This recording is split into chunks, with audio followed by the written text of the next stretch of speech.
the lecture of probabilistic analysis and amortized analysis. Now, probabilistic analysis is the use of probability in the analysis of problems. Like, in order to perform a probabilistic analysis, we must use the knowledge of or make assumptions about the distribution range of the input values. Then we analyze our algorithm and compute an average case running time of that algorithm, where we take the average over the distribution of the possible inputs to the algorithm. Now, coming to the probability theory, okay, let's understand some basics. Probability theory has the goal of characterizing the outcomes of natural or conceptual experiments. Okay, examples of such experiments include tossing of a coin 10 times, rolling a die 3 times, playing a lottery, gambling, picking a ball from a bag containing white and red balls, and so on. So in probability theory, each possible outcome of an experiment is called a sample point, and the set of all possible outcomes is known as the sample space, denoted as capital S.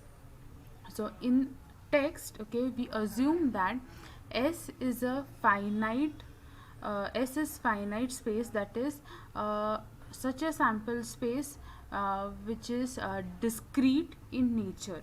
Okay, and an event E, okay, which is occurring in the sample space, okay, is a subset of the sample space. So if you have a sample space consisting of n sample points, then there are 2 raised to n possible events. Okay, so if you define the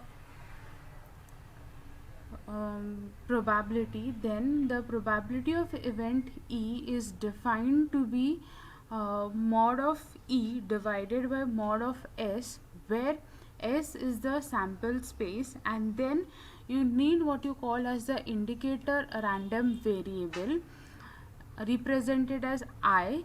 Okay, and in the curly braces you have an event, okay, denoted by some variable. So if you have I of A, then you call it as indicator random variable associated with event A. Okay, now this indicator random variable takes two values. Okay, one is 0, the other is 1. Now if the event A occurs, then the indicator random variable will take the value 1, and if the A does not occur, that is event A does not occur, then the indicator random variable will take the value 0. Then the further going ahead, okay, the probability of event E is denoted as probe of E. Okay, in denoted as this particular term P of E, yeah, probe of E. Okay, the complement of the E denoted as E dash is defined to be S minus E. Okay, so from your sample space you minus or subtract whatever is the event E, okay, and what remains is the complement of E, that is denoted as E dash. Now what we have been speaking about is only one particular event occurring in the sample space, but what if you have two events? Okay, if you have E1 and E2 as two events, the probability of event E1 or event E2 or both happening is denoted as probability of E1 union E2. Okay, and the probability of E1, both E1 and E2 occurring at the same time, okay, is denoted by probability of E1 intersection E2. Okay, so having said this, there is one more thing that you need to know when you're doing probabilistic analysis, is the expected value of a random variable.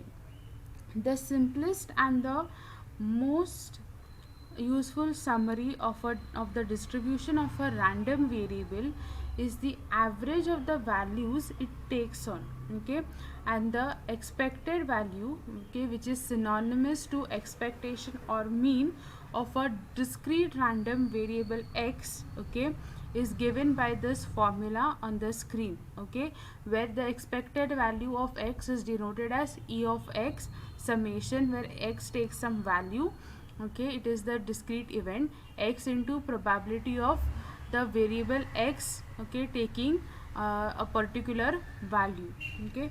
So having learned about probabilistic analysis, the next thing that we need to learn about is the amortized analysis. In an amortized analysis, we average the time required to perform a sequence of data structure operations over all the operations performed. With amortized analysis, we can show that the average cost of an operation is small, okay.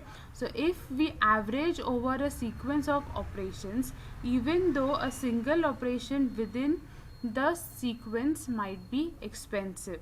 So amortized analysis differs from the average case analysis in that the probability is not involved, okay, and amortized analysis guarantees that the average performance of each operation in the worst case, okay. So there are, what here we are trying to do is that instead of taking individual cost for each operation, what we calculate the individual cost, and then we average the entire cost to get our amortized analysis. So amortized analysis, okay, has three most common techniques. First is the aggregate analysis. Aggregate analysis is in which we determine an upper bound on a given function t of n on the total cost of sequence of n operations, okay. So we take the average cost as the amortized cost of each operation of the function tn. Then the second method that we have is the accounting method, okay.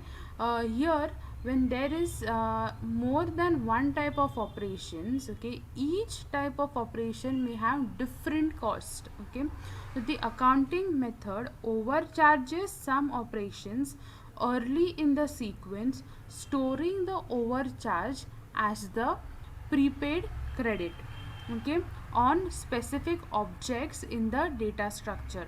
Later in the sequence, the credit pays for the operations that are charged less than they actually cost, okay. Then comes your third method, that is the potential method.